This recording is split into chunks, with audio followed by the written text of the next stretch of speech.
মধ্যমগ্রাম থেকে এসছো তাই তো? তো মধ্যমগ্রাম থেকে সোদপুরে আসতে গেলে কতগুলো শোরুম তোমাকে টপকে আসতে হয়? অনেকগুলো। কম বেশি অন্তত 10-12টা হবে।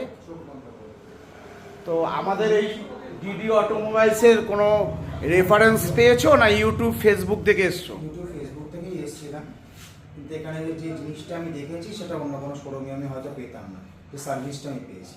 তারপরে তো তোমার রেফারেন্স আমাদের এই দাদা চলে এসছে, অবশ্যই। বুঝলে? তুমি যাও, গাড়ি এখানে পেয়ে যাবে।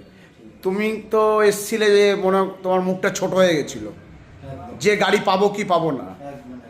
তা আমি বলেছিলাম গাড়ি তুমি পাবে, লোন আমি যেভাবে করিয়ে দেবো, তাই তো?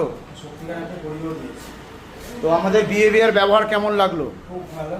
আশা করি সবাই যেন এখানে আসে, এখানকার বিহেভিয়ার ব্যবহার যেরকম, একটু জোরে বলো, শুনতে পাচ্ছি না। মোটামুটি এখানকার বিহেভিয়ার যা রয়েছে, আপনি যেভাবেই আসুন না কেন আপনাকে দাদা যে মানে যা হেল্প করবে এরকম হেল্প আপনি কোনো শোরুমে গিয়ে পাবেন। অন্য শোরুমে গেলে তো 3জন টপকে মালিকের সাথে কথা বলতে হয়, এখানে তো মালিকরা নিজেই ডিল করে। তো আমাদের আপ্যায়ন কেমন লাগলো? চা কফি খুব ভালো, খুব ভালো। আপনাকে আপ্যায়ন করেছিল তো? তো যাক, ভালো থাকবেন, গাড়ি আস্তে চালাবেন। একদম। Good night.